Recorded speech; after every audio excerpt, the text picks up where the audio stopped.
Hi, Daniel here. I'm here to talk about a very important, interesting, and very fascinating topic. It is called martial arts. You heard me right, martial arts. So stay tuned because this is going to get very interesting. Now, martial arts have a tradition of going back centuries, but I think it is very important to talk about martial arts in the context of the 21st century, being this day and age. Now, over the last 20 years since we've been in the 21st century, it has been less likely than ever that you are likely to be attacked. But although we're just going through a slight, small, rough period where you're actually more likely to be attacked, with the rising cost of living and people who are just barely struggling to get their basic needs met, where a lot of people just seem to be losing the plot and acting like our primal ancestors. It's just a temporary setback for society. Now, even though I've mentioned that martial arts go back a long time, I'm going to talk about an idea that goes back as recent as the 1950s, where Bruce Lee was the first person ever to come up with the concept of MMA as an idea, not as a sport or a league or an industry, but just merely an idea. And I was reading up on what he founded Jeet Kune Do, which is a philosophy first and foremost. It's an approach to fighting. He calls it holistic and direct. Now, Jeet Kune Do can be applied in any domain of life, but the way he teaches it specifically, it's in the context of self-defense.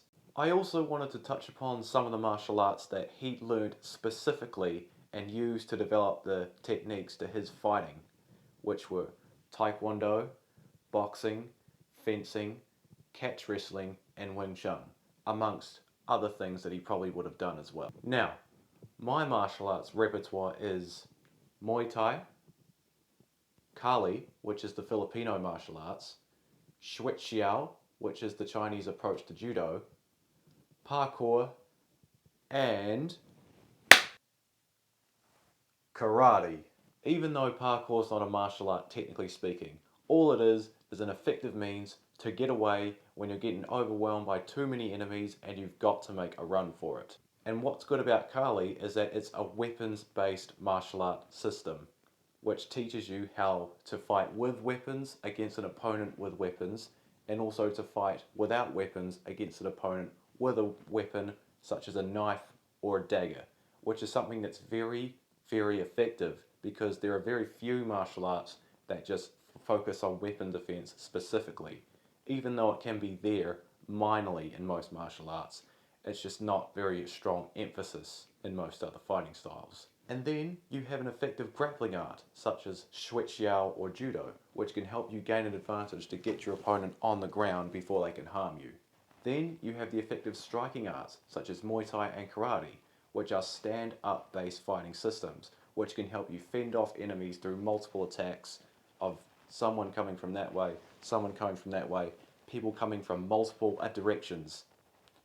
So that can give you a massive advantage also, ideally, right, depending on how well trained you are. Now, when thinking about martial arts, it's important to put it into proper context. You've got the sports and tournament aspects of martial arts, and then you've got the real life, I'm in a bad situation, I need to defend myself or I'll die version. And there are plenty of martial arts that train in both these domains, like karate, for example, which trains in both sports and tournament aspects, yet also prepares you for a real life altercation with a person. But then again, there are specific martial arts that cater to each of these domains. For example, Taekwondo mainly focuses on the sports and tournament aspect, and the same with Wushu Kung Fu, for example, which are very acrobatic, Olympic sporting type of applications. And then you have martial arts who are on the other end, which are strictly for self-defense only. Very dirty fighting, very like eye gouging, nut grabbing, and attacking God knows where else. Strictly off limits, not for competition, just strictly this domain only, self-defense only. That's like Krav Maga and Wing Chun. Alright, I just wanted to talk about the importance of that and why I think you or anyone else out there should consider martial arts, especially if you're living in a dangerous part of the world where you're not too sure what's coming around the corner. And key advice, don't use guns, alright? Guns are for the weak. They cause way too much long-term damage to anybody, and we don't want anybody suffering from that.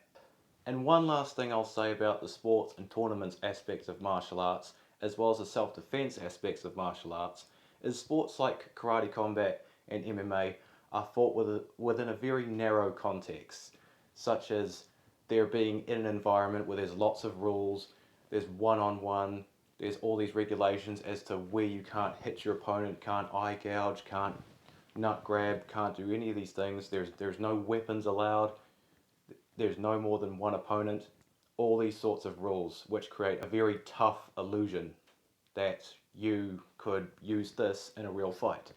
Whereas the self-defense aspect, anything can happen. There are no rules. You could get attacked in a hallway, a car park, at the supermarket, or just getting out of your car carrying groceries, and next thing you know, somebody just comes and flonks you like that. That's what I mean. You get the picture. So don't confuse those two.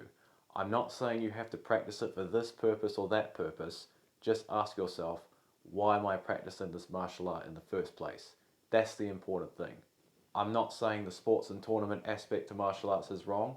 I'm a big fan of MMA. I love watching karate combat. But consider this aspect here, because this can save your life over here, this self-defense aspect domain here. So I hope you found this information useful. I'm Daniel. I'm signing off.